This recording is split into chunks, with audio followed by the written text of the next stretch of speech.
Thrissur Ollukkara town people welfare cooperative സൊസൈറ്റിക്കെതിരെ പരാതിയുമായി നിക്ഷേപകർ. കോൺഗ്രസ് ഭരണസമിതിയുടെ നേതൃത്വത്തിൽ പ്രവർത്തിക്കുന്ന സൊസൈറ്റി നിക്ഷേപകർക്ക് പണം തിരികെ നൽകുന്നില്ലെന്നാണ് പരാതി. പരാതികൾ ഉയർന്നതോടെ മണ്ണൂത്തി പോലീസും സഹകരണ വകുപ്പും സൊസൈറ്റിക്കെതിരെ അന്വേഷണം ആരംഭിച്ചു.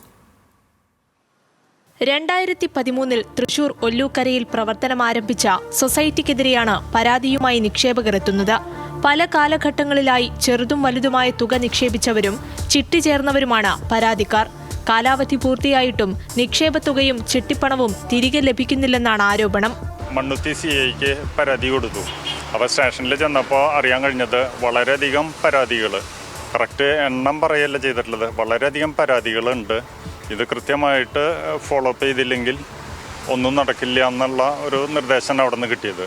അപ്പോൾ പോലീസ് വളരെ അനുഭാവപൂർവ്വം ഈ കേസ് ഏറ്റെടുക്കുകയും അവർ അത് കൃത്യമായിട്ട് FIR ഇടുകയും വളരെ സഹകരണമാണ് നമുക്ക് മണ്ണുത്തി സ്റ്റേഷനിൽ നിന്ന് നമുക്ക് ലഭിച്ചിട്ടുള്ളത്. ഇത് നമ്മൾ പുറത്ത് അന്വേഷിക്കുമ്പോഴും പലരും ഇതേമാതിരി വഞ്ചിക്കപ്പെട്ടതായിട്ട് അറിയാൻ കഴിഞ്ഞു. മകന്റെയും ഭാര്യയുടെയും പേരിലുള്ള 3 ലക്ഷം രൂപയുടെ നിക്ഷേപം പലതവണ കയറിയിറങ്ങി ചോദിച്ചിട്ടും സൊസൈറ്റിയിൽ നിന്ന് തിരികെ ലഭിച്ചിട്ടില്ലെന്നാണ് പരാതിക്കാരനായ നടത്തറ സ്വദേശി NM ഫ്രാൻസിസ് പറയുന്നത്. 2016 മുതൽ 2019 വരെയുള്ള വിവിധ കാലയളവിൽ പണം നിക്ഷേപിച്ചു. ഭാര്യ ക്യാൻസർ രോഗിയായതോടെയാണ് ചികിത്സയ്ക്കായി നിക്ഷേപം പിൻവലിക്കാൻ തീരുമാനിച്ചത്.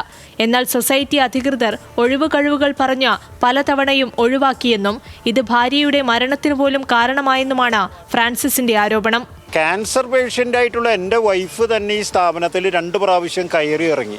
അപ്പോൾ അവരുടെ മറുപടി വളരെ നിരാശാജനകമായിരുന്നു. അപ്പോൾ അവർ വളരെ നിരാശാജനകമായിട്ടുള്ള മറുപടി പറയുമ്പോൾ സ്വാഭാവികമായിട്ടും വളരെ ദുർബലയായ, രോഗം മൂലം ദുർബലയായ എൻ്റെ വൈഫും വളരെയധികം മനോവിഷമം അനുഭവിച്ചു. അപ്പോൾ ഇതൊക്കെയാണ് ഞാൻ ഈ കാര്യത്തിൽ രംഗത്തിറങ്ങാനായിട്ടുള്ള കാരണം. ഇനി ആരും പറ്റിക്കപ്പെടരുത്. ഈ ജ്വാലയിൽ ഇനി ഈയാമ്പാറ്റകളെ പോലെ ചെന്ന് ചിറക് കരിഞ്ഞ ആളുകൾ വീഴരുത് എന്നെനിക്ക് നിർബന്ധ ബുദ്ധിയുണ്ട്. അപ്പോൾ അതുകൊണ്ടാണ് ഞാൻ ഈ കാര്യത്തിലേക്ക് മുന്നിട്ടിറങ്ങിയിട്ടുള്ളത്. ആർക്കും ഈ ദുർവിധി ഉണ്ടാവരുതേ ഈശ്വര എന്നുള്ളത് മാത്രമാണ് എൻ്റെ പ്രാർത്ഥന. കർഷക കോൺഗ്രസ് ജില്ലാ കമ്മിറ്റി അംഗവും പ്രാദേശിക കോൺഗ്രസ് നേതാവുമായ തോമസ് പ്രസിഡന്റായ സൊസൈറ്റിക്കെതിരെ ഫ്രാൻസിസിന് പുറമെ നിരവധി പേരാണ് പരാതി ഉന്നയിക്കുന്നത്. 5 കോടി രൂപയോളം നിക്ഷേപകർക്ക് മടക്കി നൽകാനുള്ള സൊസൈറ്റിക്ക് 7 കോടി രൂപയുടെ ബാധ്യതയുണ്ട്. സഹകരണ വകുപ്പ് 64-ാം വകുപ്പ് അന്വേഷണം നടക്കുന്ന സ്ഥാപനത്തിനെതിരെ മണ്ണൂത്തി പോലീസും കേസെടുത്ത് അന്വേഷണം നടത്തിവരികയാണ്. ന്യൂസ് മലയാളം, തൃശൂർ.